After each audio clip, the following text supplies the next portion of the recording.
O pedido de Sir Edmund. O salão estava banhado pela luz suave das lamparinas de óleo, cujas chamas oscilavam, lançando sombras alongadas sobre o tapete persa e os painéis de mogno entalhado. O aroma sutil do brandy misturava-se ao perfume discreto de lavanda que pairava no ar, um lembrete da presença de Minerva, que permanecia imóvel junto à janela, os dedos deslizando lentamente pela borda da luva de renda. Sir Edmund estava diante dela, as mãos enluvadas cruzadas sobre a bengala, o olhar fixo em sua silhueta esguia. A rigidez meticulosa de sua postura sugeria que cada palavra que se seguiria havia sido cuidadosamente ponderada, cada frase calculada para garantir a resposta esperada. Lady Fairfax, começou ele, com a formalidade de um magistrado proferindo um veredito. Considero que nossa associação tem sido, até o momento, perfeitamente aceitável. Não creio que haja algo que possa levantar objeções quanto ao caráter de nossa união. Minerva piscou lentamente, absorvendo o peso daquelas palavras. União. O termo era preciso, frio, sem a menor concessão à ternura. Ele prosseguiu, alheio à forma como os lábios dela se curvaram quase imperceptivelmente, como se seu humor estivesse perigosamente à beira do cinismo. Como sabe, minha família tem uma posição irrepreensível. O parlamento requer estabilidade e previsibilidade. Acredito que, para uma jovem de sua posição, uma proposta como esta seja uma consideração razoável. Minerva virou-se, permitindo que a seda de seu vestido de musselina lavanda roçasse contra o carpete com a suavidade de uma onda quebrando na areia. Oiê! É Anna Parker aqui. Se você está curtindo a história e ainda não é inscrita no canal, eu te faço um super convite. Inscreva-se agora antes de continuar com a história. Caso você não viu a primeira parte dessa história, sugiro começar por lá. Tem o link nos comentários. Uma consideração razoável? Repetiu ela, o tom suave, mas carregado de um desafio sutil. Sir Edmund inclinou levemente a cabeça, talvez interpretando aquela hesitação como mera timidez. Certamente. Nosso casamento será vantajoso para ambas as partes. Você encontrará segurança e estabilidade sob meu nome, e eu, ele hesitou, como se a ideia de sua própria necessidade fosse pouco mais que um detalhe. Terei uma esposa sensata, capaz de compreender a importância do decoro e da ordem. O silêncio que se seguiu foi breve, mas denso. O olhar de Minerva se demorou sobre ele, avaliando não apenas as palavras ditas, mas também aquelas que ficaram de fora. Um casamento estável, sem escândalos, murmurou ela, deixando a frase pairar entre eles, como se experimentasse seu sabor na língua. Seus olhos brilharam com um humor seco quando ela o fitou. O que mais uma mulher poderia desejar? Sir Edmund pareceu satisfeito com a resposta, sem captar a leve ironia que lhe atravessava a voz. Precisamente, Lady Fairfax. Estabilidade é um bem inestimável. Não há espaço para incertezas no matrimônio. Incertezas. Minerva sentiu um arrepio percorrer-lhe a espinha. Não por medo, mas porque, naquele exato momento, lembrou-se de outra voz, uma que nunca proferia certezas, mas sim provocações perigosas e desafios velados. Arthur Rutherford jamais falaria assim. Se estivesse ali, teria rido com preguiçosa incredulidade, teria feito alguma observação irreverente sobre como um casamento sem escândalo seria uma tragédia pior do que um com. Teria se inclinado casualmente contra a moldura da porta, com aquela postura insolente de um homem que jamais se importou com a aprovação alheia. Ela piscou, espantando a imagem. Então, está decidido? A pergunta de Sir Edmund cortou o silêncio, e Minerva percebeu que ele já tomara a resposta como um fato consumado. Decidido. O peso daquela palavra pousou sobre seu peito como uma pedra afundando na água. Seu irmão aprovaria. A sociedade aprovaria. Todos ao seu redor viriam aquilo como um desfecho perfeito. E, ainda assim, enquanto a madeira polida do chão parecia se dissolver sob seus pés, uma única pergunta ecoava em sua mente. Se Arthur Rutherford estivesse aqui, ele riria. Ou tentaria impedi-la. Ela ergueu o queixo, os dedos apertando discretamente a saia de seu vestido. Se é assim que deve ser, Sir Edmund. Então, sim. Está decidido. Um leve sorriso de aprovação surgiu nos lábios do cavalheiro, e ele estendeu a mão como se selasse um acordo comercial. Minerva, no entanto, demorou um instante antes de aceitar o gesto. Pois, ao fazê-lo, percebeu que não estava apenas aceitando um noivado. Estava aceitando um futuro sem Arthur Rutherford. E isso, Deus a ajudasse, soava muito mais irreversível do que qualquer contrato assinado. 6 meses de cortejo. O tempo avançou com a previsibilidade implacável das estações, e durante 6 meses, Sir Edmund Westcott fez a corte a Minerva Fairfax da maneira que a sociedade consideraria irrepreensível. As visitas eram sempre anunciadas com pontualidade britânica, a carruagem dele parando diante da casa dos Fairfax à exata hora marcada. Ele jamais chegava 1 minuto antes ou depois. Minerva sabia que, se consultasse o relógio de pêndulo no salão, encontraria as badaladas confirmando a precisão de sua chegada. Nos passeios matinais pelo Hyde Park, ele lhe oferecia o braço com a correção de um cavalheiro que sabia que sua reputação estava em jogo tanto quanto a dela. Durante os eventos sociais, ele nunca deixava exposta a murmúrios ou a situações embaraçosas, conduzindo-a com segurança e garantindo que cada dança, cada conversa e cada gesto entre eles seguisse o rigor da etiqueta. Ele não era um homem de excessos. Os elogios vinham medidos, precisos, jamais ultrapassando a linha do aceitável. Lady Fairfax, o azul lhe cai bem. Uma escolha acertada. E, ocasionalmente, uma leve demonstração de consideração. O vento está um tanto inclemente esta tarde. Permita-me escoltá-la de volta à carruagem. A sociedade observava e aprovava. As matronas inclinavam as cabeças em sinal de satisfação, e as moças solteiras da temporada, que não haviam recebido proposta alguma, encaravam Minerva com aquela mistura de inveja e admiração que apenas um noivado vantajoso poderia inspirar. Minerva desempenhava seu papel com a mesma destreza de uma atriz habituada aos palcos mais exigentes. Sorriu nos momentos adequados. Agradeceu os presentes escolhidos com exatidão, um livro encadernado em couro sobre história política, um broche de ouro discreto, um frasco de perfume francês cujo aroma não era doce demais, nem excessivo. Ela aceitou o braço dele durante os passeios. Respondeu suas perguntas sobre a administração da casa com precisão e discutiu o comércio britânico com o intelecto que Sir Edmund evidentemente apreciava. 6 meses. 6 meses de perfeição calculada. 6 meses sem uma palavra, um olhar, um vestígio sequer de Arthur Rutherford. E, no entanto, o vazio da ausência dele era uma coisa viva.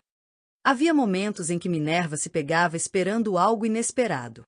Um olhar zombeteiro cruzando o salão, um comentário feito com aquela insolência preguiçosa que ela aprenderá a detestar, ao mesmo tempo, a desejar. Mas Arthur não veio. O tempo passou, e Sir Edmund continuou a cortejar Minerva Fairfax da maneira exata que um homem honrado deveria fazê-lo. A cada dia que se passava, o anúncio do casamento parecia mais próximo, mais inevitável. E Minerva sabia que, ao final do 6º mês, sua vida estaria selada com um voto perante Deus e a sociedade. O que ela não sabia era que o destino raramente se submete a planos tão meticulosamente organizados. 6 meses de cortejo, e uma ausência queima como fogo. Minerva suportou cada uma das visitas de Sir Edmund com a compostura esperada de uma dama de sua posição. Cada passeio no parque, cada chá tomado sob olhares vigilantes da sociedade, cada conversa sobre comércio e política. Tudo seguiu o protocolo, o ritmo metódico e previsível de um cortejo impecável. E, ainda assim, em meio à ordem e à decência irrepreensível de Sir Edmund, havia uma sombra, um espectro insolente de risos abafados, de olhos carregados de astúcia, de um sorriso torto que, contra sua própria vontade, Minerva nunca conseguirá esquecer. Arthur. Ele estava em cada silêncio prolongado, cada pausa entre uma frase e outra. Porque Edmund falava de tratados e impostos, mas em sua mente, Minerva recordava-se de outra voz, uma que sempre vinha carregada de provocação, que nunca lhe oferecerá resposta simples, mas sim perguntas perigosas. Você me acha incorrigível, não é, Minerva? E estaria errada? Ah, minha querida, se soubesse o quanto seu desgosto me diverte. Ela podia ver a cena tão claramente quanto se estivesse acontecendo ali, naquele instante, sob o céu cinzento de Londres. O modo como ele se inclinava contra um pilar em um salão de baile, os cabelos desalinhados de propósito, um copo de brandy girando preguiçosamente entre os dedos. O olhar insolente pousado sobre ela, como se soubesse exatamente como desestabilizá-la. Arthur nunca a cortejara com serenidade. Nunca lhe oferecerá previsibilidade, segurança ou promessas bem elaboradas. Ele a irritara, a desafiara. E pior, a fizera rir quando não queria. Durante uma das visitas de Sir Edmund, enquanto ele descrevia uma lei comercial recém-aprovada, Minerva se pegou recordando uma tarde no campo, meses antes. O dia estivera particularmente quente, incomum para a primavera londrina. Lady Pembroke organizara um piquenique para uma seleta companhia, e Minerva, sem alternativa, acompanhará seu irmão. Sir Edmund estivera presente, é claro, mantendo-se sempre a uma distância correta, nunca se aproximando mais do que o necessário. Arthur, por outro lado. Ele surgira quando menos se esperava, como uma tempestade que chega sem aviso, os cabelos desarrumados pelo vento, as mangas da camisa arregaçadas em um descaso indecoroso. Ela nunca soubera exatamente por que ele estava ali. Minha cara Lady Fairfax, será que vosso semblante grave é culpa da companhia ou do calor sufocante? Minerva o ignorara, mas Arthur jamais se deixava ignorar. Sei que não posso competir com o encantador Sir Edmund, mas se precisar de um entretenimento mais estimulante que uma dissertação sobre a importância dos acordos comerciais com a Prússia, ficarei feliz em proporcionar um desafio mais envolvente. E qual seria esse desafio, milord? Aposto que envolve algum tipo de imprudência. Ele sorriu, satisfeito por tê-la feito morder a isca. Cavalgar sem sela. Correr até o lago. Roubar morangos antes do jantar. Viver, Lady Fairfax. Alguma vez já tentou? Ela não responderá. Não soubera como. Agora, sentada em um salão com Sir Edmund, suas mãos repousando sobre o colo em uma compostura perfeita, Minerva sentia o eco daquela pergunta como um murmúrio em sua mente. Alguma vez já tentou viver? Seus dedos apertaram discretamente o tecido do vestido, e ela obrigou-se a sorrir para Sir Edmund. A lei que menciona certamente é interessante, milord, disse ela, sem saber ao certo o que acabará de ouvir. Sir Edmund pareceu satisfeito com a resposta. Arthur teria percebido que era mentira. O beijo que nunca devia ter acontecido. Na terceira semana do 5º mês de cortejo, Minerva sonhou com Arthur. Não fora um sonho doce, nem casto. Fora um tormento. Na escuridão de sua mente, ela sentiu de novo o peso de um olhar carregado de intenções que jamais deveriam ser nomeadas. O perfume de brandy misturado ao calor da noite, o toque de uma mão que deslizara por sua cintura com audácia imperdoável. Era Hyde Park. Era a noite do baile dos Rutherford. E era o momento que ela tentará esquecer todos os dias desde então. Milord. Ela dissera seu nome, mas fora um erro. Porque Arthur tomou aquilo como um convite. As sombras os envolviam, longe dos olhos da sociedade, e a noite parecia suspensa, como se contivesse a respiração diante do inevitável.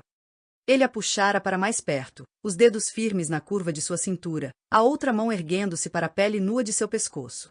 Se disser para eu parar, eu paro. Ela deveria tê-lo afastado. Deveria tê-lo chamado de canalha. Mas não dissera nada. E então, ele a beijara. Com o tipo de fome contida que apenas um homem perigoso possui. Minerva acordou com sobressalto, o coração descompassado, o rosto quente de algo que não era apenas vergonha. O silêncio de seu quarto pareceu pesado demais. O luar atravessando as cortinas não trouxe alívio. Arthur estava longe. Arthur não voltaria. E, no entanto, ele ainda estava ali. Presente em seus pensamentos. Em sua pele. Em tudo que Sir Edmund jamais seria. 6 meses de cortejo. 6 meses de adequação, estabilidade e segurança. E um coração que não parava de desejar o homem que jamais deveria ter tocado sua pele. O anúncio de um destino selado. A fina folha do The Morning Chronicle tremulava ligeiramente entre os dedos enluvados de Minerva Fairfax, enquanto a luz matinal banhava o salão de chá em tons dourados e suaves. O aroma delicado de folhas de bergamota pairava no ar, mas o líquido âmbar em sua xícara esfriava intocado. Ela já lera aquelas palavras antes. E, ainda assim, seus olhos voltaram a percorrer a tinta seca do jornal, como se pudessem encontrar ali algo que antes lhe escapara, alguma emoção oculta, um vestígio de sentimento entre as letras cuidadosamente compostas.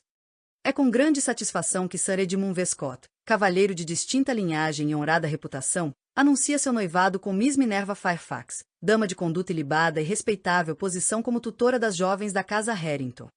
A cerimônia será celebrada no final desta temporada, unindo duas vidas sob os valores de prudência e estabilidade, características essenciais à tão digna aliança. Minerva dobrou o jornal com lentidão, repousando sobre a mesa de mogno polido. Uma união marcada pela prudência e estabilidade. Não havia sequer uma menção a afeto, a consideração, a um mínimo de deferência além do que era esperado pela sociedade. Nenhuma linha sobre virtudes pessoais, sobre apreço ou admiração. Nenhuma delicadeza desnecessária. Apenas os termos de um contrato implacavelmente traçado. Seu nome estava ali, frio como a tinta que o selava. Como um bem declarado. Como uma peça de xadrez cuidadosamente posicionada para reforçar a imagem pública de Sir Edmund. Mademoiselle? A voz de Mistress Lafonfon quebrou o silêncio, baixa e atenta. Minerva ergueu o olhar e encontrou os olhos escuros e perspicazes de sua acompanhante, que a estudava com conhecimento silencioso. Diga-me, Mistress Lafonfon. É este o tipo de anúncio que uma mulher sonha ler sobre si mesma? A francesa resfolegou, ajustando os punhos de sua touca rendada. É o tipo de anúncio que uma mulher sensata aceita sem queixas. Minerva permitiu-se um sorriso que não alcançou os olhos. E se eu lhe dissesse que preferiria ser mencionada de outra forma? Mistress Lafonfon inclinou levemente a cabeça, a expressão severa suavizando-se por um instante. Que forma, mademoiselle? Minerva pousou a ponta dos dedos sobre o jornal, como se tentasse apagar as palavras ali gravadas. Ela soube. Soube com uma clareza quase cruel que, se fosse Arthur Rutherford anunciar um casamento, ele o faria com escândalo e ousadia. O nome dela não estaria perdido entre títulos e conveniências. Estaria em um sussurro malicioso, em um desafio aberto, em uma frase que faria damas corarem e cavalheiros franzirem o cem em desaprovação. É com o mais insolente prazer que Lord Arthur Rutherford informa a boa sociedade londrina que Miss Minerva Fairfax, uma dama de inteligência cortante e humor mais afiado que qualquer espada, não conseguiu resistir às suas investidas, e por fim, cedeu a uma união que promete ser tudo, menos monótona. Ela mordeu o lábio inferior, reprimindo a súbita urgência de rir. Deus a perdoasse. Mas preferiria 1000 vezes um anúncio assim. Mistress Lafonfon limpou a garganta. Há certos desejos, mademoiselle, que devem ser guardados onde ninguém possa lê-los. Nem mesmo em seus olhos. Minerva inspirou fundo e ergueu o queixo, recompondo-se. Sim, creio que tenha razão. E, com delicadeza calculada, ela deslizou o jornal dobrado para longe de si. Não precisava lê-lo novamente. Não importava quantas vezes revisitasse aquelas palavras frias e impessoais. A verdade permaneceria imutável. Sir Edmund já decidirá por ela. E Arthur não voltaria para impedi-lo. Capítulo 5. O exílio de um libertino. A vastidão da paisagem se estendia diante dele, selvagem e indomável. O sol, abrasador e implacável, lançava sombras densas sobre as terras onduladas, onde baobás erguiam-se como sentinelas de outro mundo. O aroma de especiarias secas, misturado à brisa carregada de sal do oceano distante, criava um ambiente tão distinto de Londres que Arthur Rutherford, pela primeira vez, sentiu que verdadeiramente partirá. África! Um nome que nos salões da aristocracia inglesa evocava reações diversas. Para os cavalheiros de negócios, era um solo fértil para o comércio, um território de riquezas inexploradas. Para os abolicionistas, um símbolo de injustiça e crueldade que exigia reforma. Para os militares, uma terra de desafios imprevisíveis. Para Arthur, era um limbo, um lugar onde poderia se perder o suficiente para esquecer o que deixará para trás. A viagem havia sido longa, cruzando mares inquietos e tempestades impiedosas. Ele desembarcara em Freetown, Serra Leoa, um assentamento britânico que fervilhava com a presença de mercadores, oficiais da coroa e aventureiros que pareciam tão deslocados ali quanto ele próprio.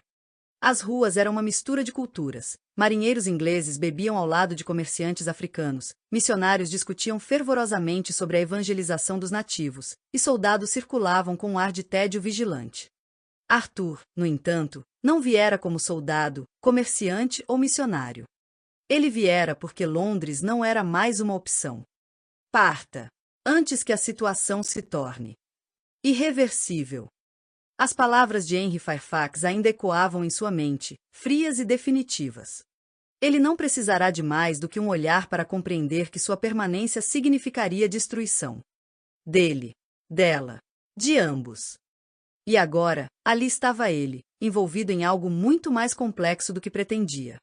Negócios nas sombras. Lord Rutherford, devo dizer que sua presença aqui é incomum. A voz carregada de sotaque francês veio de um homem de meia idade, vestido com fraque que outrora fora elegante, mas agora mostrava sinais de poeira e desgaste. Monsieur Laurent Beauchamp era um nome conhecido entre os que negociavam nos portos africanos. Oficialmente, era um comerciante de marfim e tecidos. Extraoficialmente, lidava com o que quer que gerasse lucro suficiente para manter sua posição. Arthur não se incomodou com a observação. Ergueu uma sobrancelha e tomou um gole do rum forte que lhe fora servido, sentindo a queimadura descendo pela garganta. Acredito que toda a presença britânica aqui seja incomum, Messier. Mas suponho que tenha algo a me oferecer, ou não teria me convidado para esta reunião. Beauchamp sorriu, revelando dentes amarelados pelo tabaco. O senhor é um homem perspicaz. A questão, Lord Rutherford, é que os tempos estão mudando. O parlamento discute a proibição definitiva do comércio de escravos, e Sua Majestade deseja consolidar a influência britânica em suas colônias. Há muitos que prefeririam que certos interesses continuassem protegidos. Arthur recostou-se na cadeira de madeira entalhada, observando-o com atenção. E o que exatamente deseja de mim? Beauchamp inclinou-se para a frente, entrelaçando os dedos. Um homem de sua linhagem e influência pode ser útil para suavizar certas transações. Há ouro envolvido. E diamantes. Sem mencionar favores políticos que, quando o senhor decidir retornar a Londres, podem ser extremamente convenientes. Arthur riu, mas foi um som seco, sem humor. Londres e seus favores me interessam tanto quanto um brinde em um enterro, Messier. E quanto ao seu negócio? Temo que esteja falando com o homem errado. O francês não se deixou abalar. Apenas sorriu, como se já tivesse ouvido recusas antes. Muito bem, Lord Rutherford. Mas lembre-se, a África muda os homens. E aqui, lealdades são apenas moedas de troca. Entre guerra e intriga. Nos meses que se seguiram, Arthur mergulhou na realidade que poucos aristocratas ingleses conheciam. A política colonial britânica estava em constante fluxo, Serra Leoa era um ponto estratégico na luta contra o tráfico de escravos, mas ao mesmo tempo, interesses comerciais ainda o sustentavam nas sombras. Tropas britânicas mantinham vigilância nos portos, enquanto líderes tribais negociavam alianças e mercadores europeus competiam entre si. Ele viu o choque de mundos entre os missionários que pregavam moralidade e os comerciantes que vendiam pólvora em troca de marfim. Viu expedições organizadas para explorar o interior do continente, desaparecendo na vastidão sem deixar rastros. E viu homens como ele, fugitivos, exilados, aventureiros, encontrando na África um refúgio onde podiam ser tudo, exceto aquilo que foram um dia. Ele deveria sentir-se satisfeito com isso. Deveria. Mas havia noites em que o rugido distante dos leões na savana era abafado por outro som, mais íntimo, mais cruel. O eco de uma risada feminina. A lembrança de dedos delicados deslizando pela aba de suas luvas enquanto ela falava com compostura estudada. A visão de olhos que escondiam algo que nenhuma palavra dita em voz alta ousara nomear. Você já reparou que tudo em sua vida é sempre aceitável, Minerva? Agora, em meio ao calor africano, em meio ao cheiro de terra molhada e cinzas de fogueiras, ele se perguntava se não fora ele o mais tolo. Porque havia uma diferença terrível entre aceitável e inesquecível. E Minerva Fairfax. Ela era a única coisa inesquecível que ele deixará para trás. Despedidas queimam como fogo. O navio já estava pronto para partir, as velas cheias do vento frio que soprava do Tâmisa, carregando o cheiro salgado da maré e o ranço de peixe dos mercados próximos. Arthur Rutherford permaneceu no cais, a gola do casaco erguida contra o vento cortante, as botas bem polidas já manchadas pelo chão úmido. Seu baú fora levado a bordo horas antes. Não havia mais nada que o prendesse à Inglaterra. Nada. Exceto o peso do que deixava para trás. A frustração de um pai. Seu pai não viera vê-lo partir. O Marquês de Rutherford jamais desperdiçaria sua energia com despedidas que considerava tolas. Mas sua ausência não era um gesto de indiferença. Era de puro desprezo. Arthur podia quase ouvir sua voz, grave e sempre carregada de censura. Você é um escândalo ambulante, Arthur. Uma vergonha para este nome. Você deveria estar no parlamento, deveria estar construindo alianças, não arruinando qualquer possibilidade de ascensão com suas escapadas irresponsáveis. Palavras frias, proferidas no escritório do patriarca, entre taças de brande e o estalar das chamas na lareira. Arthur lembrava-se da maneira como ele o encarara, as rugas de sua testa mais profundas do que nunca, o olhar azul acinzentado carregado de algo pior do que raiva. Desapontamento. E agora me diz que vai se esconder na África? Covarde. Se for embora, Rutherford, não volte. Arthur não discutira. Não tentará se defender. O pai nunca lhe concederá espaço para desculpas. Em vez disso, apenas se levantou, ajeitou as luvas e fez o que sempre fizera quando as expectativas o esmagavam. Virou-se e partiu. A lamentação de uma mãe.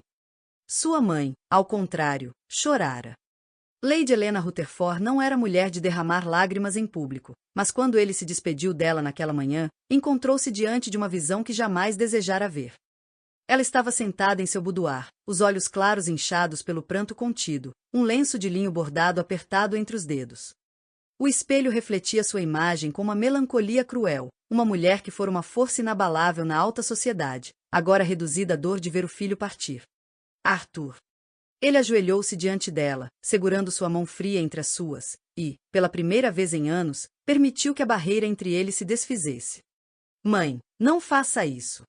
Ela soltou um riso amargo, os dedos apertando os dele. E o que quer que eu faça?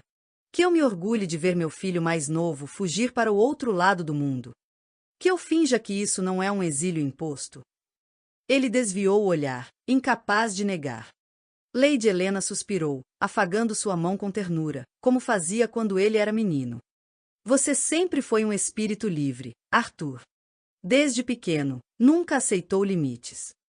Mas, meu filho, há coisas das quais nem você pode escapar. Você pode fugir de Londres, pode fugir de seu pai, mas não pode fugir de si mesmo. Ele soube, então, que ela não se referia apenas ao escândalo. Ela sabia. Sabia que ele não partia apenas porque fora forçado. Sabia que havia algo, alguém, que ele estava tentando deixar para trás. A despedida dos irmãos. Thomas, o irmão mais velho e herdeiro do título, comparecera apenas para garantir que ele de fato fosse embora.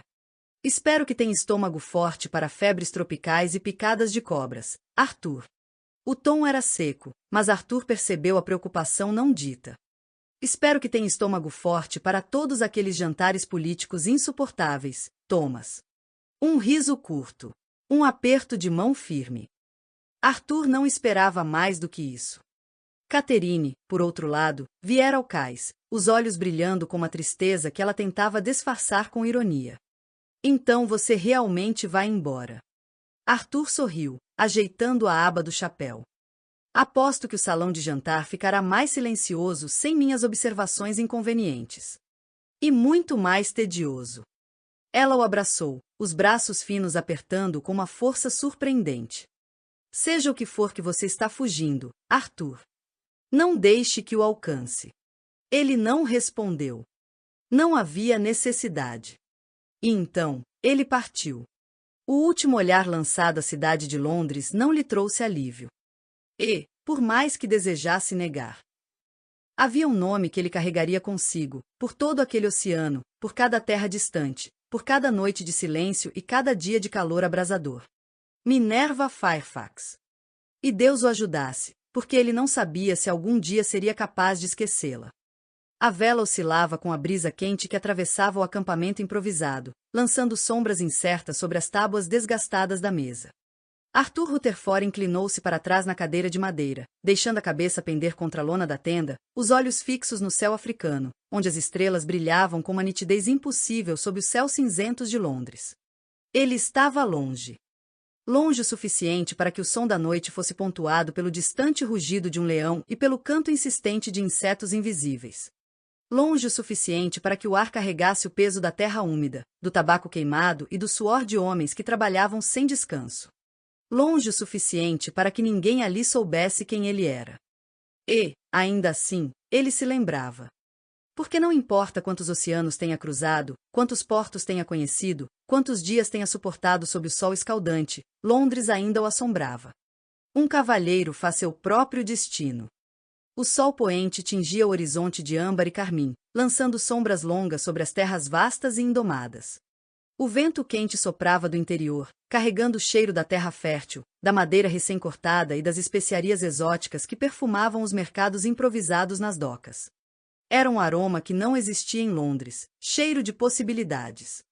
Arthur Rutherford observava o porto movimentado de Freetown, as embarcações ancoradas, os carregadores suados transportando mercadorias, os comerciantes europeus e africanos negociando em um misto de línguas que se sobrepunham como uma melodia caótica.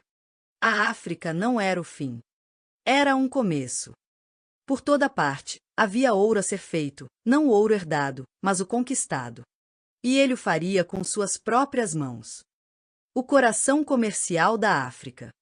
A Serra Leoa, assim como muitas colônias africanas sob domínio britânico, fervilhava de promessas para aqueles que possuíam visão.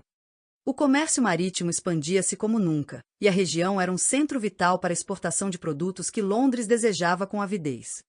Marfim, madeira de mogno, óleos preciosos, pimenta malagueta, tabaco, tecidos tingidos de índigo e até mesmo pedras preciosas faziam daquele solo um campo fértil para qualquer homem ousado o suficiente para enxergar além da poeira e do calor sufocante. Arthur, pela primeira vez na vida, via além. Havia algo de selvagem, mas extraordinariamente puro, na ideia de construir sua própria fortuna. Sem depender do nome Rutherford. Sem as sombras de seu pai pairando sobre cada decisão. Um homem pode ser dono de seu próprio destino. E ele seria. As primeiras investidas no comércio. Ele começou pequeno. Observava os mercados com o olhar clínico de um jogador de cartas, analisando os fluxos de mercadorias, os preços que subiam e caíam com a chegada de cada navio. Enquanto outros aristocratas exilados perdiam suas fortunas em jogos de azar e bebedeiras, Arthur se misturava aos comerciantes locais, aprendendo quais mercadorias eram mais valiosas e para onde fluíam os lucros. Foi em uma taverna de teto baixo, com barris empilhados e o cheiro forte de rum e salitre, que ele ouviu falar das florestas do interior, territórios ricos em mogno e ébano, cujas madeiras nobres eram tão valiosas que se tornavam o centro de disputas comerciais entre os britânicos e os franceses. Ele não era tolo o suficiente para envolver-se nos aspectos ilegais do comércio. Não. Mas madeira legalmente adquirida, processada e enviada para as casas mais aristocráticas de Londres?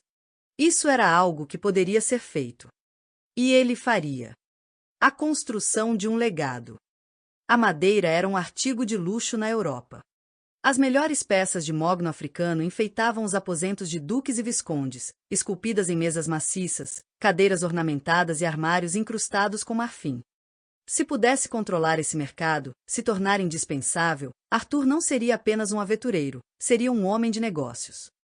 Ele reuniu seus primeiros investimentos com capital adquirido através da compra e revenda de pequenas cargas de tecidos e especiarias. Cada moeda foi reinvestida, até que ele conseguiu comprar participação em uma companhia de navegação que transportava cargas de madeira de Freetown para Liverpool e Bristol. Seus sócios riram de sua ambição no início. Mas a risada cessou quando o primeiro carregamento rendeu o triplo do investimento inicial. Arthur aprendeu rapidamente o valor do conhecimento local. Ele não era o mercador europeu que chegava e tentava impor sua vontade, ele escutava. Ele negociava. Ele respeitava. E isso o tornou temido. E isso o tornou bem-sucedido. Um homem que não é mais um nome.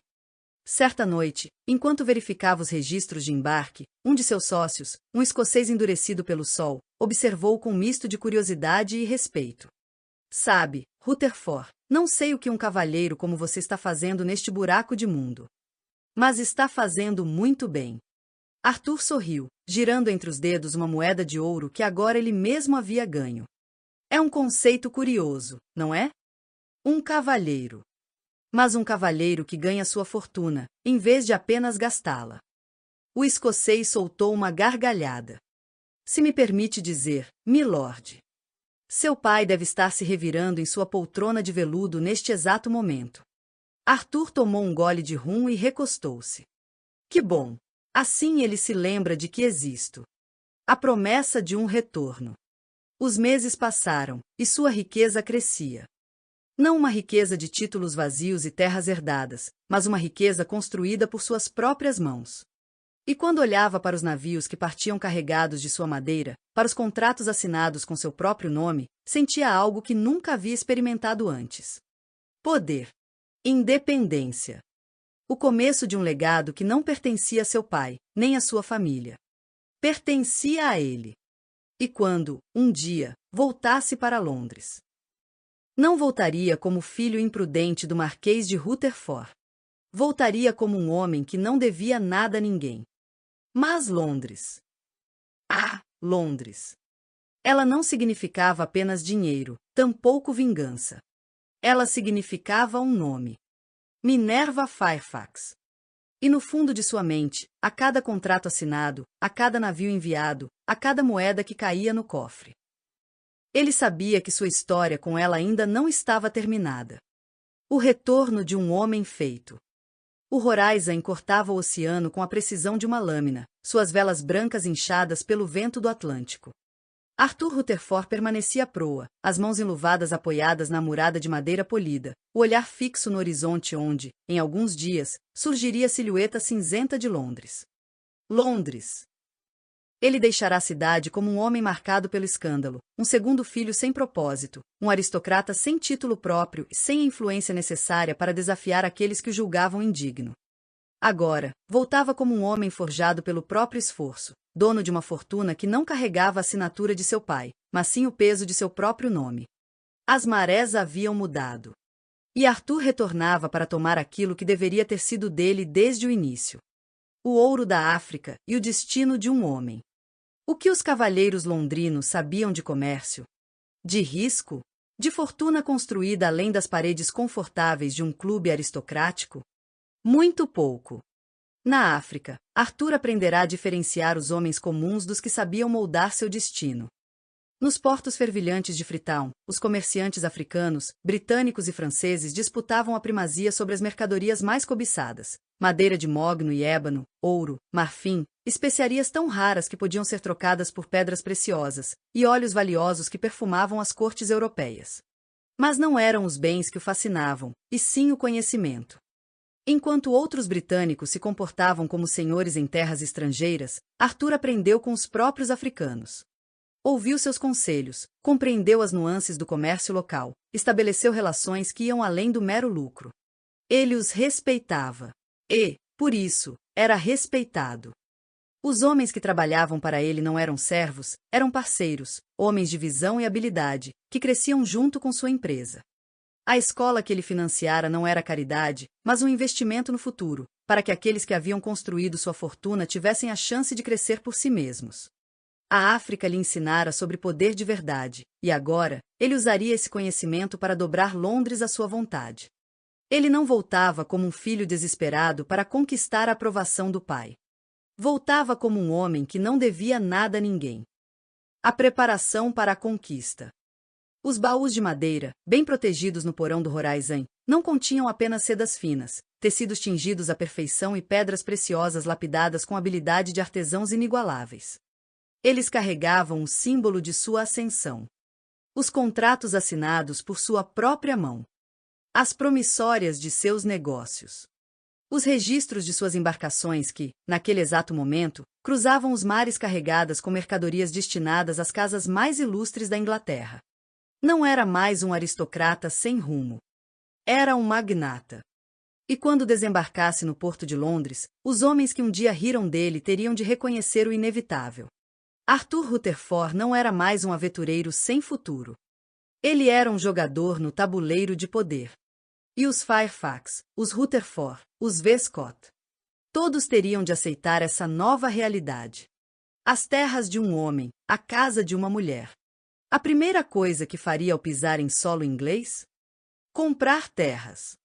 Muitas terras. Não apenas propriedades como investimento, mas uma propriedade que fosse dele. Uma casa construída para si. para Minerva.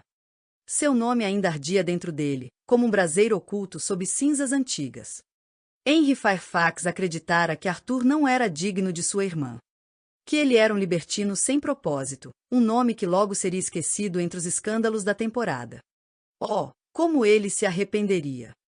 Porque Sir Edmund Westcott, com toda sua respeitabilidade impecável, jamais poderia se comparar a ele. Sir Edmund nunca soubera criar algo com as próprias mãos. Nunca entenderia o valor de cada moeda conquistada, de cada decisão que exigia risco, de cada vitória que era conquistada por mérito, e não por nascimento. Arthur, sim. Ele sabia. E logo Minerva também saberia.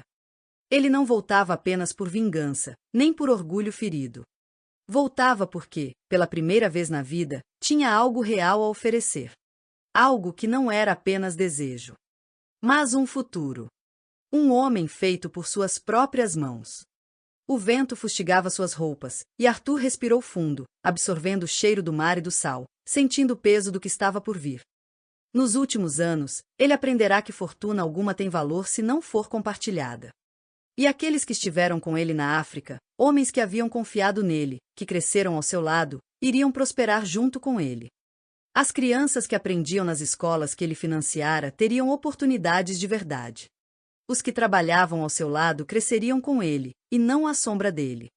Porque Arthur Rutherford não queria apenas ser rico. Ele queria mudar tudo. Londres logo saberia que um novo homem havia retornado. Não um aristocrata frívolo. Não um segundo filho esquecido. Mas um homem que dominava o comércio dos portos de Freetown ao Tâmisa. Um homem que podia moldar o próprio destino. E que agora moldaria também o destino de Minerva Fairfax. Ela teria sua casa. Seu lar. E dessa vez, Arthur Rutherford não seria deixado para trás. O regresso de um filho pródigo. O céu de Londres, como de costume, era uma abóbada cinzenta e carregada, o ar denso com a umidade e o cheiro da cidade, um misto de fumaça de carvão, cavalos e a maresia do porto. O Horizon deslizou suavemente até a doca, e Arthur Rutherford permaneceu firme à murada, observando a cidade se expandir diante de si como um monstro adormecido, pronto para devorá-lo. Londres. Finalmente. Ele não era mais o jovem inconsequente que partirá há meses. Sua pele estava marcada pelo sol africano, os ombros mais largos, a postura mais firme, e sua expressão trazia a calma calculada de um homem que conhecia o próprio valor. Na margem, a carruagem da família Rutherford já o aguardava. Seu coração apertou-se num misto de nostalgia e antecipação ao ver o brasão da família esculpido em ouro na porta de madeira envernizada. Os cavalos negros estavam impecáveis, seus arreios reluzindo, e ao lado da carruagem, o cocheiro, um velho conhecido, mantinha o queixo erguido com a formalidade inabalável dos que serviam a nobreza décadas. Lord Rutherford. O homem inclinou-se em saudação, mas Arthur percebeu a surpresa mal contida ao encará-lo. Ele estava diferente. Mais maduro. Mais imponente. E carregava consigo algo que nenhum título nobre poderia oferecer a um homem: experiência. Arthur desceu do navio com um único baú de pertences. Seus outros bens, carregamentos de madeira preciosa, tecidos finos, promissórias e contratos, já haviam sido enviados a Londres em embarcações comerciais, prontas para solidificar seu nome entre os mais influentes do império. Ele subiu na carruagem, sentindo o estofamento luxuoso sob si, o cheiro do couro e do verniz misturando-se ao perfume fraco de lavanda que sua mãe sempre insistira em manter ali. Estava em casa, mas não como antes. A casa Rutherford. A propriedade Rutherford, um casarão imponente de pedras escuras e colunas de mármore, surgiu diante dele como um espectro do passado. Era a mesma, cada detalhe meticulosamente preservado, dos jardins bem cuidados ao caminho de cascalho que levava à entrada principal.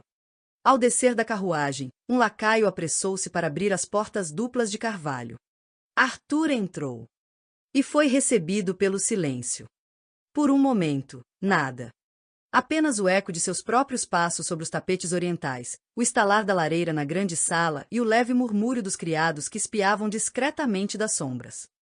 Então, a porta do salão abriu-se. Sua mãe foi a primeira a vê-lo.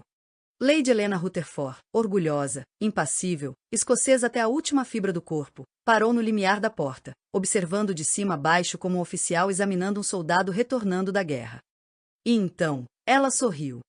Não um sorriso de efusão ou sentimentalismo barato, mas um pequeno curvar de lábios, como se dissesse que sempre soubera que ele voltaria, e que voltaria como um homem digno do nome que carregava.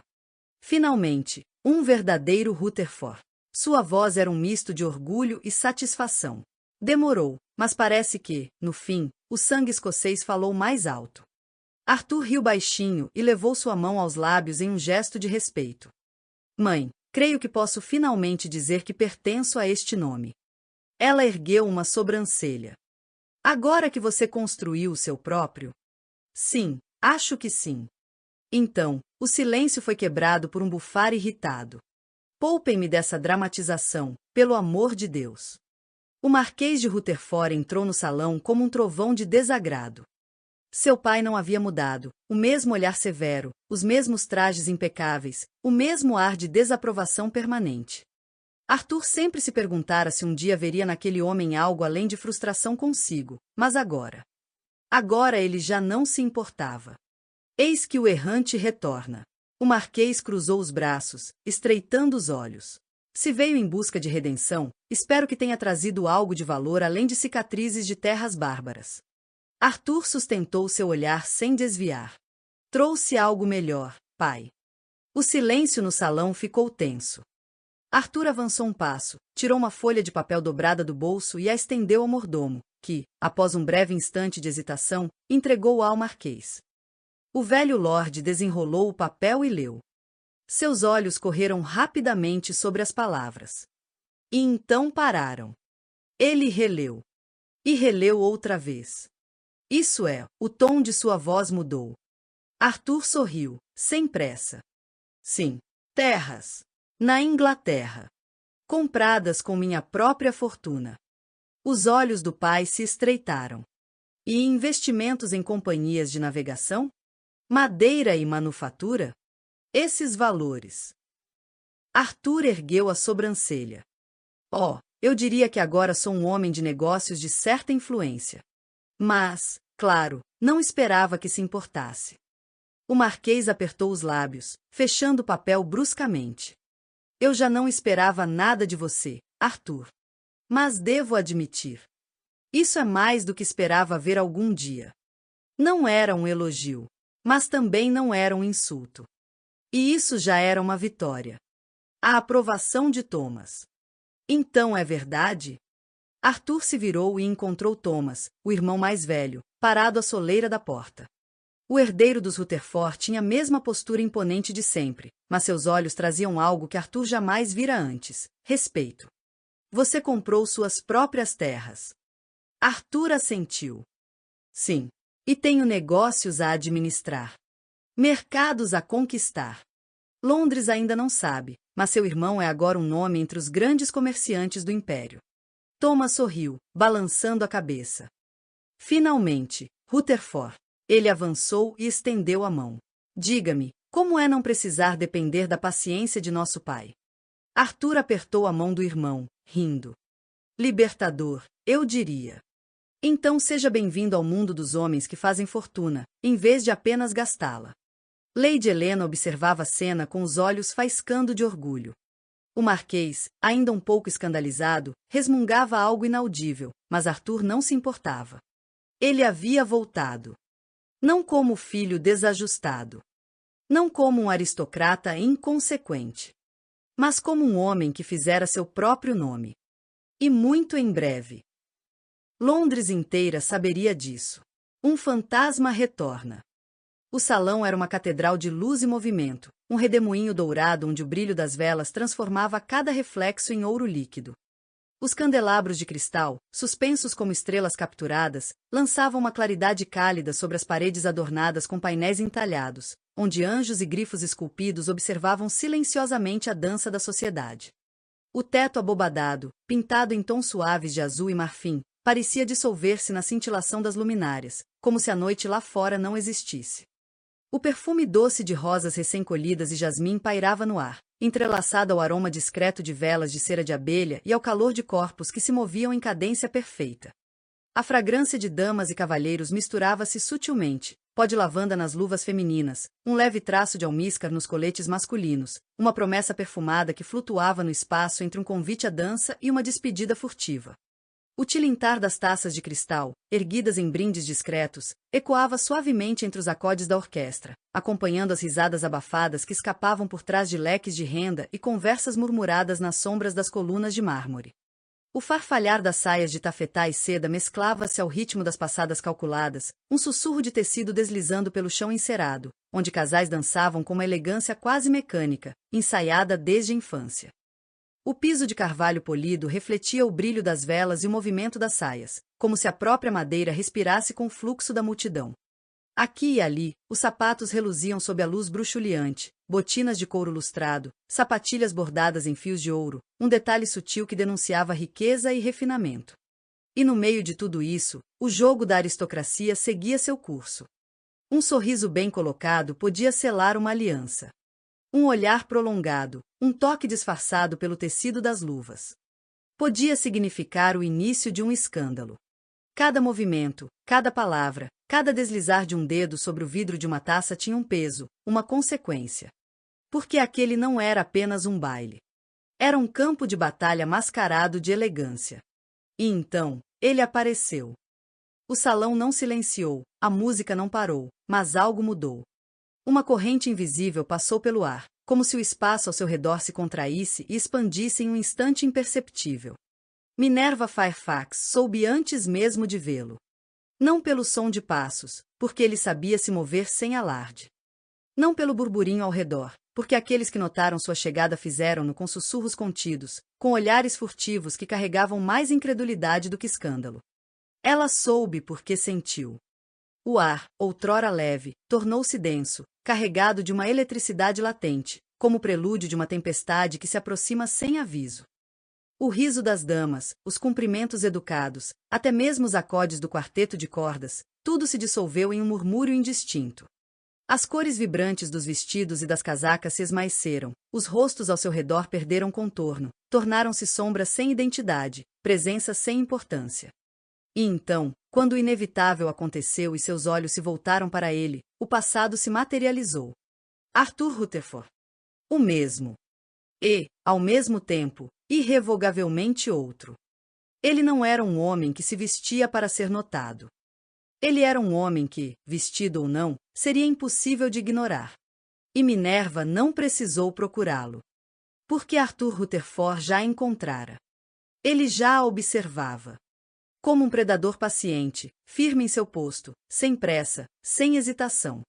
Havia algo de perigoso naquela quietude, na maneira como ele parecia não apenas vê-la, mas decifrá-la, como se cada gesto seu lhe pertencesse antes mesmo de ser feito. Seu semblante era sereno, excessivamente sereno, como um jogador que conhece as cartas do oponente antes mesmo de o jogo começar. Não havia impaciência, tampouco uma súplica muda. Havia certeza. Uma certeza que aquecia o sangue dela com uma irritação tão grande quanto o temor que lhe percorria a espinha. Ele não desviou o olhar. Não quando os cavalheiros se aproximavam dela com cumprimentos calculados. Não quando o salão fervilhava com o tilintar das taças e os murmúrios da alta sociedade. Não quando a valsa começou e os pares giravam ao redor deles, sombras e formas indistintas, como se o mundo houvesse se dissolvido naquilo que sempre fora, apenas o pano de fundo para o embate entre os dois. Os olhos dela foram atraídos para ele com uma força que desafiava a razão. Um instante. E ela cedeu. Seu olhar encontrou dele com um choque silencioso, e naquele breve momento, Minerva soube. Não importava quantos anos ele se fora, não importava quantas promessas não ditas tivessem se desfeito no tempo. Ele ainda estava ali. Não como um homem que retorna buscando redenção, mas como alguém que nunca verdadeiramente partirá. A mesma intensidade. E, por Deus, a mesma devastação. Minerva apertou os dedos em torno de sua taça, sentindo o vidro frio contra sua pele quente. Devo alertá-la, Lady Fairfax, que é um cavalheiro que não tira os olhos de vós desde que adentrou o salão. A voz zombeteira de Catherine Pembroke trouxe Minerva de volta à realidade. Ela inspirou fundo, ajustando o xale de renda sobre os ombros, lutando para manter a compostura. Parece-me uma acusação infundada, Catherine. Talvez seja apenas um truque da vossa imaginação excessivamente romântica. Catherine soltou um riso divertido. Oh, não me tome por tola. Um homem como Lord Rutherford não passa despercebido. Ele está a observá-la como se este salão estivesse vazio e não houvesse mais ninguém além de vós.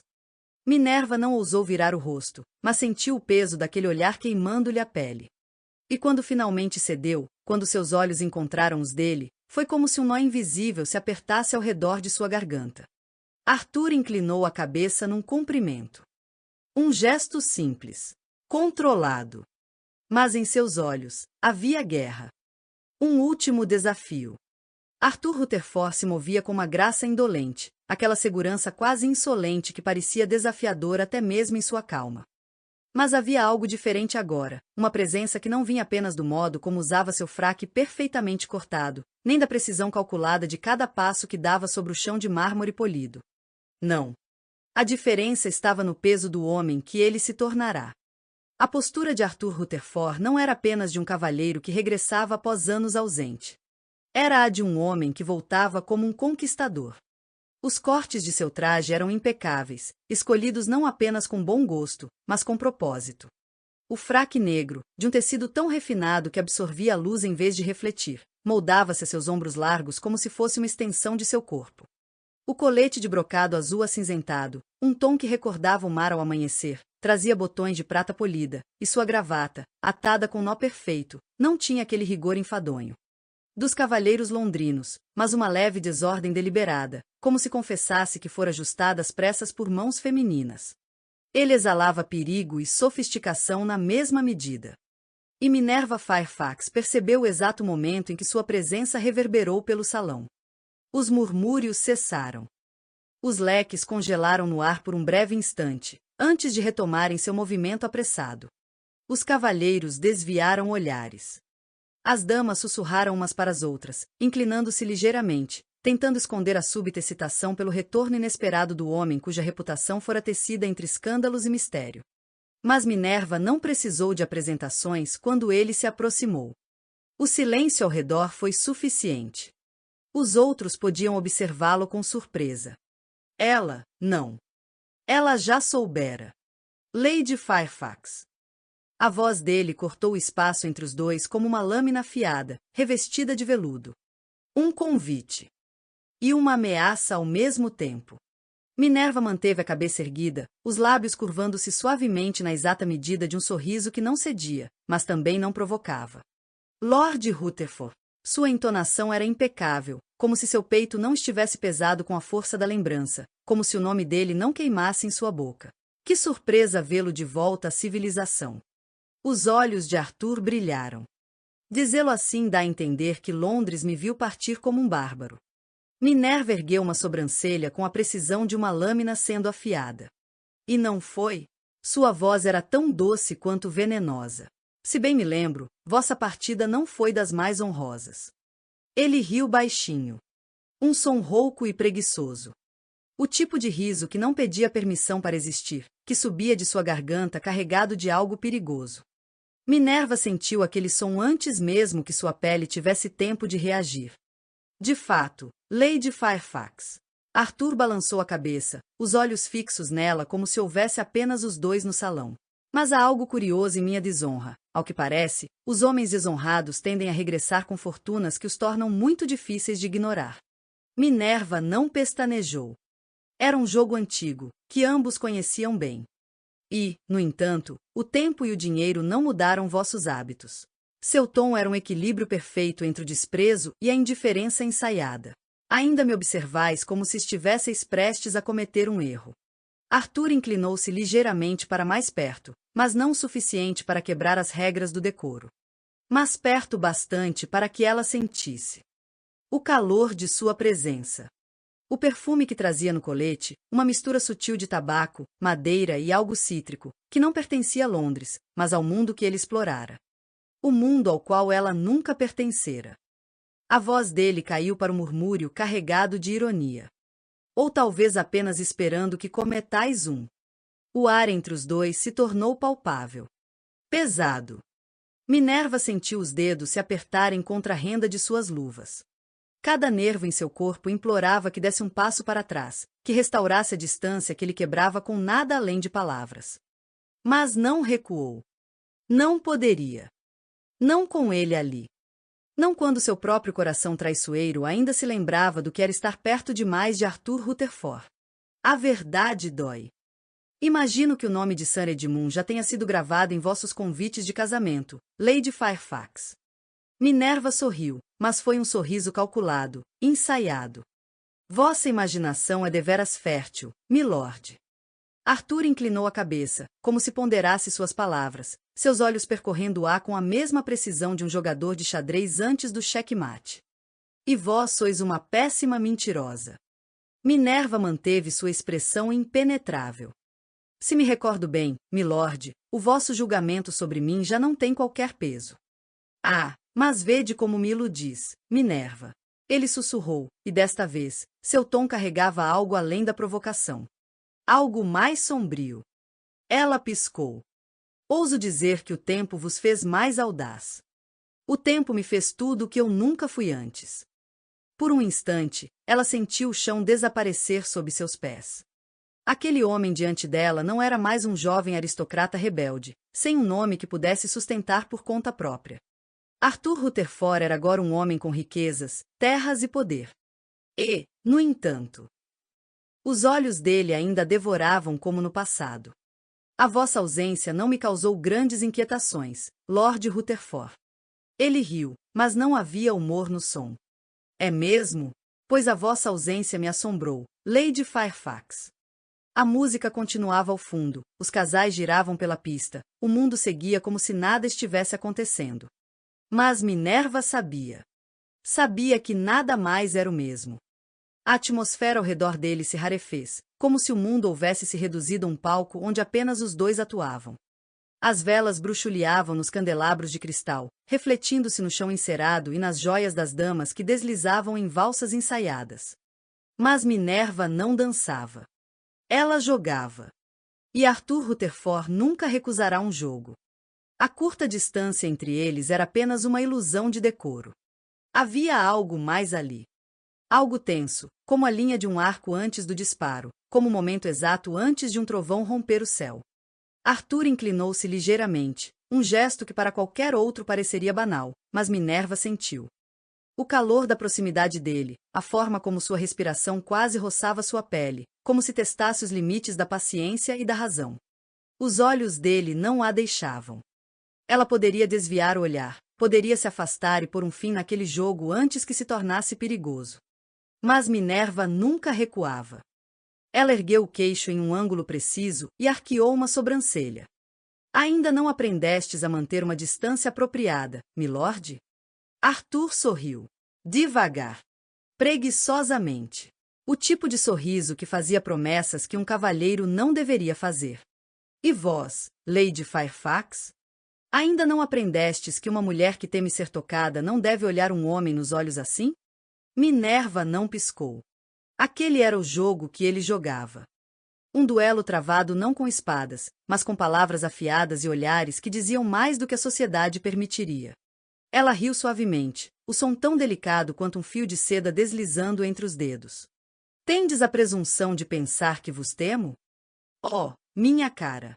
Ele abaixou a voz, apenas para que ela ouvisse.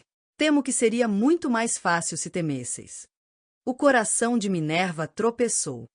Apenas por um instante.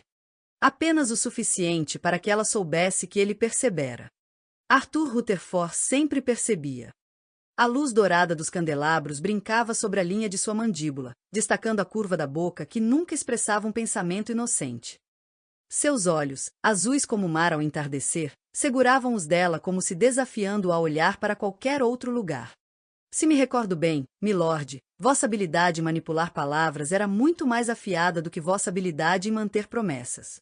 Ele soltou um riso baixo, um som rouco e indulgente, perigosamente íntimo.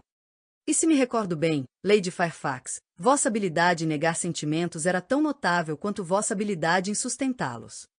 Minerva sentiu um calor subir por sua pele, aquele tipo de calor traiçoeiro que nenhuma mulher respeitável deveria sentir. Ah, então agora sois um homem de sentimentos, Lord Rutherford? Arthur deu um passo para mais perto. Minúsculo, mas suficiente para que ela sentisse. O corpo dele, o calor, a presença. Ela não se moveu. Se recuasse, seria uma vitória para ele. E Minerva Fairfax não lhe daria essa vitória. Ele sorriu, e a resposta veio com uma calma exasperante. Não, minha cara. Eu sou um homem de decisões. E acabei de tomar uma. Minerva sentiu o estômago revirar. Deveria me preocupar? Acredito que sim. Ela arqueou a sobrancelha. E que decisão tão fatal foi essa? Ele inclinou-se apenas o suficiente para que seus lábios quase roçassem sua orelha. Vou beijar-vos esta noite, Minerva. A respiração dela parou por um momento. A luz, os murmúrios ao redor, as risadas abafadas, nada mais existia. Arthur recuou, satisfeito com o estrago que deixará. E não há nada que possais fazer para impedir. Minerva inspirou lentamente, forçando-se a recuperar a razão. Se há algo que aprendestes nos anos em que estivestes longe, milord, deveria ser que não sou uma mulher facilmente dobrada. E se há algo que devias ter aprendido, minha cara, é que gosto de desafios. Ela não podia mais estar ali. O calor, a tensão entre os dois, a iminente perda de controle, era arriscado demais. Com um gesto estudado, afastou-se, virando-se com precisão cirúrgica. Deverias aprender que a vossa audácia ainda não tem lugar na alta sociedade. E vós deveríeis parar de fingir que isso vos incomoda. Minerva fugiu. Não se permitiu olhar para trás, não se permitiu hesitar. Mas ele a seguiu. Passos silenciosos, calculados, exatos. Ela saiu pelo terraço e seguiu pelo caminho de pedra que levava aos jardins. O vento da noite agitava seus cabelos, trazendo o perfume das flores recém-abertas, misturado ao cheiro de terra úmida e relva cortada. Minerva fechou os olhos por um instante, tentando lembrar-se de quem era. Mas então, ele estava ali. Atrás dela. Próximo o suficiente para que ela sentisse a presença dele antes mesmo de ouvir sua voz. Correndo de mim, Lady Fairfax? Ela girou, pronta para protestar. Pronta para negar. Mas ele não lhe deu tempo. A mão dele subiu até sua nuca, segurando-a como se o mundo ao redor deixasse de existir. E então, Arthur Rutherford a beijou. Sem hesitação. Sem permissão. Sem uma única dúvida de que aquele beijo sempre fora inevitável. O choque percorreu Minerva como fogo aceso em pólvora. Ela sentiu o calor dos lábios dele, o toque firme que a puxava para mais perto, como se tivesse o direito de reivindicá-la, como se o tempo e a distância não tivessem significado algum. Ela deveria resistir. Deveria empurrá-lo. Mas não o fez. Minerva segurou o tecido fino do colete dele, sentindo os músculos tensos sob suas mãos, e retribuiu o beijo. Não como uma dama que cede, mas como uma mulher que escolhe. O beijo foi um choque e uma promessa ao mesmo tempo. Arthur a segurou com firmeza, como se o mundo inteiro houvesse desaparecido ao redor deles e restassem apenas os dois, presos em uma tempestade que há muito ameaçava desabar. Seu corpo a puxava para mais perto, como se, depois de tantos anos de distância, ele recusasse a ideia de deixá-la ir novamente. Minerva tentou resistir, não a ele, mas ao que aquele momento significava. O que estava acontecendo não deveria acontecer. Mas então, os lábios dele roçaram os dela, exigindo uma resposta que ela não poderia fingir não sentir. E ela cedeu. Não como uma dama rendida, mas como uma mulher que sabia que aquele beijo sempre fora inevitável. Os dedos de Arthur deslizaram por sua nuca, prendendo-a ali, aprofundando o toque até que já não houvesse nada entre eles além de desejo, de um arrependimento silencioso pelo tempo desperdiçado, e da verdade terrível que nenhum dos dois ousava dizer. A respiração dele se misturou no ar frio da noite, e Minerva sentiu a realidade se dissolver. Se este era o fim, que fosse inesquecível. Capítulo final. O casamento ou a ruína? O grande dia.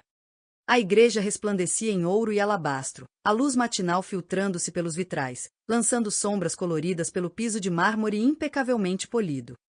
O cheiro de cera derretida, misturado ao perfume das rosas brancas e lírios cuidadosamente dispostos ao longo do altar, pairava no ar como um lembrete pungente da solenidade da ocasião.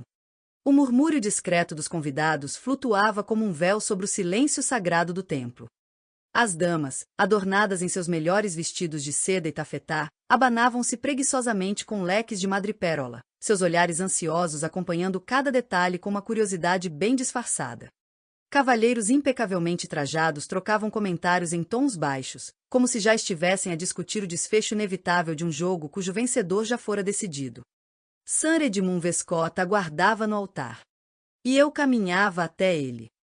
Cada passo meu ecoava contra as colunas imponentes da igreja, um som metódico, calculado, o som de um destino selado. Meu vestido pesava como correntes invisíveis. O cetim marfim fluía ao redor de meu corpo com a precisão cruel de algo escolhido não para a felicidade, mas para a obediência. Era um traje de rendição. Um bordado perfeito de promessas que não eram minhas, uma moldura inescapável para um quadro pintado por outras mãos. Os botões meticulosamente fechados ao longo das costas apertavam minha respiração. A gola alta, os punhos de renda, o véu estrategicamente preso em meus cabelos trançados, tudo em mim gritava virtude e submissão. Tudo em mim era uma mentira. O noivo perfeito. Sir Edmund não sorriu quando me viu. Não havia necessidade. Ele era um homem de deveres, e aquele casamento era apenas mais um entre tantos outros compromissos que ele cumprirá com precisão militar. Sua postura era impecável, o fraque escuro de corte irrepreensível, o colarinho alto tão imaculado quanto a expressão em seu rosto. Ele era um noivo exemplar. Respeitável. Honrado. Terrivelmente previsível. E então, como uma corrente fria que corta o ar antes da tempestade, senti uma presença. Algo que não deveria estar ali. Alguém. Meu coração falhou por um instante. E então, quando meus olhos se ergueram por entre o véu de renda, eu o vi. Arthur Rutherford. A ruína espera. Ele não deveria estar ali. Mas estava. Encostado em uma das colunas próximas ao fundo da igreja, parcialmente à sombra, o fraque negro moldando-se ao corpo como se fosse uma segunda pele. O colete escuro, sem os excessos dourados da moda atual, destacava a figura de um homem que não precisava de adornos para ser notado. Ele não usava flor na lapela. Não havia no rosto dele nada que sugerisse cortesia. Não havia no olhar dele nada que sugerisse que me deixaria partir sem luta. Os olhos de Arthur Rutherford me seguraram como um laço invisível. E de repente, o altar pareceu estar a quilômetros de distância. Sir Edmund não percebeu. Mas Arthur sabia. A escolha. Meu passo vacilou. Apenas um instante. Apenas um suspiro de hesitação. E foi o suficiente. Os olhos de Arthur brilharam com algo indecifrável, não súplica, não desespero.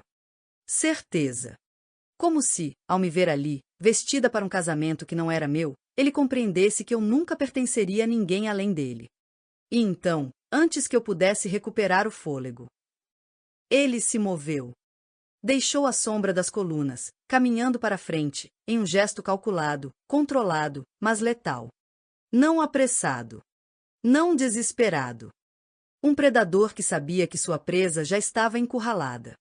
Sir Edmund continuava inabalável, o exemplo perfeito de um cavalheiro que sabia que sua honra lhe pertencia. Mas e se não pertencesse? E se, antes do padre pronunciar as palavras finais, antes que o juramento fosse selado? E se eu fugisse? E se eu escolhesse a ruína? A ruína ou a liberdade? O silêncio que se seguiu foi denso, carregado de algo que ninguém ousava nomear. O templo, que antes vibrava com os sussurros educados da sociedade londrina, agora parecia segurar a respiração, aguardando o desfecho daquele duelo silencioso. Arthur Rutherford continuava seu avanço. Cada passo dele ressoava no mármore como um lembrete cruel de que o destino ainda não estava selado. Sir Edmund, sempre imutável, manteve a postura ereta, os olhos firmes, sem um único indício de perturbação. Como se estivesse certo de que nada poderia fugir ao seu controle. Mas ele não sabia.